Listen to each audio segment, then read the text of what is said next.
24일 새벽 말씀 드리겠습니다. 여호와의 말씀이니라. 이스라엘 족속아, 이 토기장이가 하는 것 같이 내가 능히 너희에게 행하지 못하겠느냐. 이스라엘 족속아, 진흙이 토기장이의 손에 있음같이 너희가 내 손에 있느니라. 예레미야서 18장 6절의 말씀입니다. 사람들은 눈에 보이지 않는다는 이유로 하나님의 존재하심에 대해서 부정하고 있습니다. 눈에 보이지 않는다는 것은 없다라고 하는 그러한 우리의 논증을 가지고 과연 모든 만물에 그렇게 대입을 할 수 있을까요? 예를 들어서 전기도 눈에 보이지 않죠. 그러나 전기가 없는 것은 아닙니다. 바람도 눈에 보이지 않습니다. 공기도 그렇고요. 눈에 보이지 않는 것 가운데서도 우리의 삶의 환경에 지대한 영향력을 끼치는 것들 많습니다. 그럼에도 눈에 보이지 않음에도 불구하고 바람은 존재하지, 태풍으로 밀려오기도 하고, 전기야 전등불이 밝혀지고 또 기계가 돌아가는 거 있는 것이지, 이런 식으로 말을 합니다. 그러면은 하나님은 눈에 보이지 않지만은 그 결과론적으로 하나님께서 창조하신 우리 주위의 모든 자연 만물, 삼라만상 이런 것을 비롯해서 자연의 모든 돌아가는 원리를 보십시오. 심는 대로 거둔다고요. 이게 성경에 있는 말씀입니다. 자, 콩 심으면 콩이 나죠. 팥이 날 리가 없습니다. 호박을 심었는데 수박이 날 리가 없습니다. 심는 대로 거둔다는 이것이 자연 만물을 창조하신 하나님의 법칙 그대로 되어져 가고 있습니다. 그리고 사람이 흙으로 만들어졌다는 사실이 성경에 기록되어져 있습니다. 그것을 증명하는 것이 사람이 모두 죽으면은 다시 흙으로 돌아가게 되는 것을 보십시오.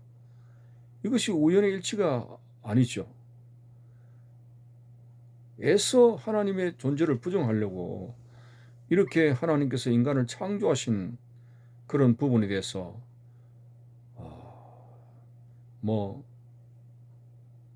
원숭이처럼 생긴 그런 인간의 형상을 보고 거기에서 진화가 되었다, 이런 그런 말을 하고 있습니다. 여러분, 정말 하나님이 존재하지 아니하신다는 증거를 댈 수가 없는, 우리가 믿지 않았기 때문이지, 하나님이 존재하시는 증거는 우리가 살아가는 환경 속에 비일비재합니다. 예를 들어서 한 가지 예만 더 드리겠습니다. 저 태양을 중심으로 지구가 자전과 공전을 하는 모습을 보십시오.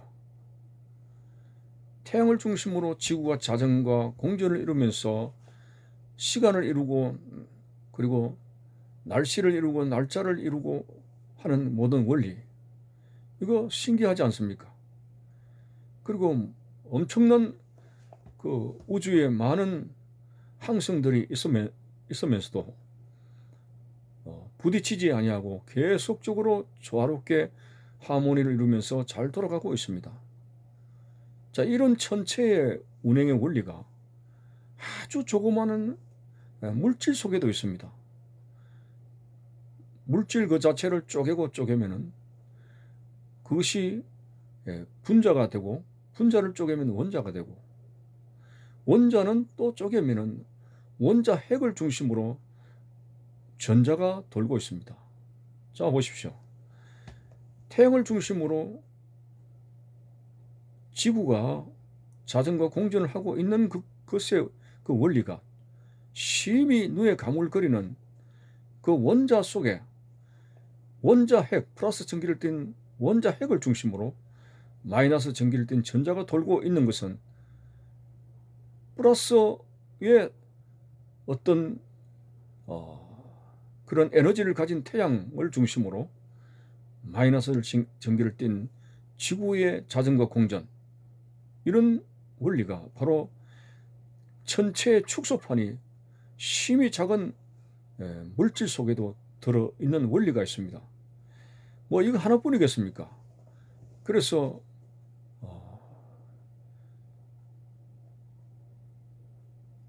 훌륭한 과학자는 이런 말을 하죠. 정말 캐고 분석해 나가는 가운데 하나님의 존재를 인정할 수밖에 없다. 하나님의 존재를 인정하지 않는 사람은 절름발이 과학자다. 유명한 상대성 원리를 발견한 아인슈타인의 그런 말입니다. 자, 여러분, 그래서 오늘 우리는 하나님의 존재를 믿음으로 말미암아 어떤 논리로 증명할 수 없는 그런 일들을 우리는 경험하고 있지 않습니까? 우리의 기도에 응답하시고 하나님의 말씀을 들을 때 성령이 임하시고 우리의 갈 길을 인도하시는 하나의 흔적들을 비롯해서, 그래서 제가 드리는 말씀은 이 본문을 통해서 절대로 하나님의 존재를 부정하는 오만과 교만에 치우쳐서는 안 됩니다. 특별히 오늘 본문에서 이스라엘 백성들은 그렇게 오만하고 방탕하고 하나님의 존재를 부정하며 나아갈 때 예레미야 선지자를 통해서 하시는 말씀이, 토기장이가 흙으로 그릇을 구웠어. 그리고 이런 용도 저런 용도로 만들기도 하고, 그리고 잘못 만들어졌으면은 다시 부서뜨려서 새롭게 만드는 이 토기장의 권세, 이 토기장의 권세가 바로 하나님의 권세라고 예레미야 선지자는 말씀하고 있습니다. 무슨 말입니까? 인간이 아무리 이 땅에서 최고의 권력과 그리고 지성과 그리고 미모와 여러 가지 모든 최상의 것을 가졌다 할지라도 그것이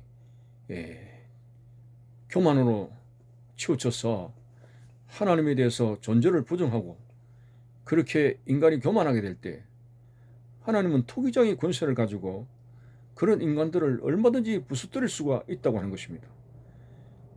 오늘 뭐 우주에까지 갔다 온 과학의 첨단 과학의 기술도 있고 옛날에 비하면 상당히 그런 과학의 발달로 편리하게 살고 있습니다만은, 그러나 인간의 과학이 하나님의 전능성에 비해서 그것이 얼마나 나약한 것인가를 깨닫지 못하고 있다고 하는 것입니다. 무슨 말입니까? 오늘 여러분들은 하나님 앞에 참으로 겸허하게 살아야 됩니다. 베드로가 예수님을 만나기 전에는 자기의 경험을 대단히 중요시했습니다. 바다에서 고기 잡는 어부의 생활을 오랫동안 했기 때문에 그 누구도 그 고기 잡는 데에는 아무도 베드로와 견줄 수 없다는 만큼 그런 자부심을 갖고 있었습니다마는, 그러나 어느 날 밤에 자기의 최고의 경험을 가지고 밤바다에 그물을 내리고 오랜 시간 동안 고기가 잡히기를 기대했지만은 밤새도록 그렇게 수고를 했지만은 날이 새었을 때에 그 그물에 한 마리의 고기도 잡지 못하는 빈 그물을 그렇게 챙겼습니다. 여러분, 우리의 인생의 현주소는 그렇습니다. 우리의 노력과 경험과 두뇌와 그리고 지식과 이런 많은 것으로 상당히 업적을 쌓아 놓았다고 할지라도 여러분, 우리는 빈 그물의 인생, 정말 이것이다 할 수 있는 뭔가 수학에 가까운 어떤 것을 얻지를 못합니다. 한 줌의 흙으로 돌아가는 그런 우리의 본질 앞에서 우리가 뭘 얻었다고 할 수 있겠으며 뭘 했겠다고 말을 할 수 있겠습니까? 에스겔 골짜기에 수북히 쌓인 그 마른 뼈들, 너무나 앙상하고 볼품이 없고, 우리는 장례식에 갈 때마다 그렇게 유명하고 많이 가진 건물급의 사람들이 한 줌의 흙으로 돌아가는 것을 볼 때에 인생이 얼마나 허무한 것인가를 우리는 알게 됩니다. 그러므로 오늘 우리는 토기장의 권세를 가진 하나님 앞에 그분을 인정하고 우리는 한없이 무능한 존재로서 주여 나는 죄인입니다 라는 고백에서부터 시작해서 하나님께 갈 수 있는 믿음을 가져야 되는 것입니다. 베드로가 그렇게 밤새도록 고기를 못 잡았지만 예수님께서 다시 한번 그물을 이제 바다에 내려보라고 그렇게 말씀하셨습니다. 베드로의 유명한 고백입니다. 내가 밤새도록 내 경험을 가지고 한 마리도 낚지를 못했습니다만 당신의 말씀에 의지해서 내가 그물을 내리겠습니다. 라고 했을 때에 엄청나게 많은 고기를 낚게 되었습니다. 여러분, 오늘 이 한 사건은 우리의 삶에 중요한 교훈을 던져주고 있습니다. 인간이 달나라에 갔다 오게 되고 또 앞으로 화성에 갔다 온다 하치더라도 그것은 전능자 하나님이 참 웃으실 만한 가소로운 일이 아닐 수가 없습니다. 그러므로 오늘 하나님의 말씀에 순종하여 사는 것이 우리 인생의 행복이고 본분입니다. 사람이 떡으로만 살 것이 아니요 하나님의 입에서 나오는 말씀으로 살 것이라고 했는데 어느 누가 하나님의 존재를 부정하며 행복한 삶을 꾸리며 살아나갈 수 있겠습니까? 참으로 하나님은 살아계시고 오늘도 그의 백성들이 회개하고 돌아오기를 원하시고 그의 백성들이 하나님의 말씀에 의지해서 그렇게 살아가기를 하나님은 원하고 계십니다.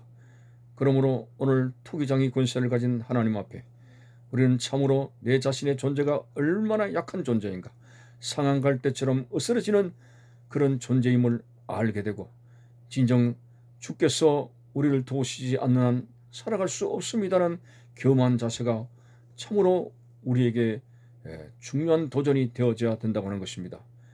오늘 여러분, 너희가 염려한다고 해서 그 식물의 키를 한자나 더할 수 있느냐는 주님의 말씀이 있습니다.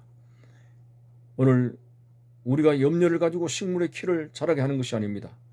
모든 자라나게 하시는 이는 하나님밖에 없사오니 그 하나님 앞에 우리가 의지하게 되고 하나님 앞에 기도하게 되고 하나님 앞에 우리의 문제를 내려놓게 되고 그럴 때 하나님께서 내 인생을 운전하시면서 문제와 아픔과 질병과 고통의 그러한 부분들을 치료하시게 될 것이고 하나님께서 우리의 삶을 가꾸어 나가시게 된다고 하는 것입니다. 오늘 참 우리가 건강합니까? 나는 건강하다고 자랑하는 사람들이 얼마 못되어 사망하는 경우를 종종 봅니다. 차가운 겨울이 되어도 나는 평생에 감기 한 번 안 걸렸다고 하던 분이 한 몇 년 후에 이제 혈관의 어떤 문제로 인해서 쓰러지게 되고 사망하게 되는 것을 봅니다. 건장했던 사람이 자기 건강을 자랑하면서 그렇게 방만하게 나갔을 때에 대책이 없었습니다. 하나님께서 어떤 면에서는 우리의 혈관 하나만 막아도 건장한 인간은 쓰러질 수밖에 없습니다. 오늘 우리가 가지고 있는 부여와 그리고 지식과 그리고 모든 인간이 쌓아놓은 이런 것들, 그것이 하나님 앞에 뭐가 되겠습니까? 그러므로 한 줌의 흙으로 돌아가는 인생을 의지할 것이 아니라 그 인생을 사망에서 영원한 생명으로 이끌어내시는 전능하신 하나님을 의지하고 그의 독생자 예수 그리스도를 믿음으로 말미암아 증정 방향을 확실하게 있는 하나님의 나라를 향해서 오늘 또 나갈 수 있는 그런 믿음의 사람이 되어져야 된다고 하는 것입니다. 하나님은 참으로 교만한 사람을 제일 싫어합니다. 하나님의 존재를 부정하며 인간의 어떤 역량만 가지고 살아갈 수 있다는 그 교만함을 내려놓지 않는다면 우리는 허무한 존재로서 인생이 끝나게 될 것입니다. 비록 우리는 아담의 후예로서 죄를 짓고 한 줌의 흙으로 돌아갈 수밖에 없지만 에스겔 골짜기의 마른 뼈에 하나님의 말씀이 들어가며 그 뼈들이 살아 움직이는 하나님의 창조의 역사가 일어나신 것처럼 오늘 우리들이 죄로 인해서 죽을 수밖에 없었지만 갈보리 언덕에 예수 그리스도의 십자가의 능력을 믿게 될 때에 우리는 부활하게 되고 소생하게 되고 우리의 삶이 다시금 재창조를 받는 하나님의 역사가 일어나게 되는 것입니다. 토기장이 권세를 가지신 하나님, 만들었다가도 부수뜨릴 수 있는 그 권세를 가지신 하나님 앞에 내 인생이 교만하여 하나님 앞에 부수짐을 받는 인생이 되지 않기 위해서 참으로 하나님이여, 우리가 할 수 있는 말은 하나님이여 나를 불쌍히 여겨 주옵소서. 하나님이 없다고 생각했던 우리의 가오를 용서해 주시고 진정 하나님의 살아계심을 확실히 믿음으로 말미암아 이제 우리의 삶이 환한 등불이 켜지기를 원합니다. 이런 고백 속에서 오늘 예레미야가 탄식한 이스라엘 백성들을 향한 너희가 왜 그렇게 거만하냐? 왜 그렇게 교만하냐? 토기장이가 그릇을 만들었다가 깰 수 있는 그런 권세를 가진 것처럼 너희들이 방만하고 교만하고 나의 말을 듣지 않을 때 너희들의 삶은 얼마든지 부서질 수 있다는 그런 예레미야 선지자의 경고의 말씀입니다. 참으로 우리 나를 창조하신 하나님 앞에서 겸허하게 믿음으로 오직 하나님을 의지하며 살아갈 수 있는 우리의 모습들이 되시기를 바라는 것입니다. 감사합니다.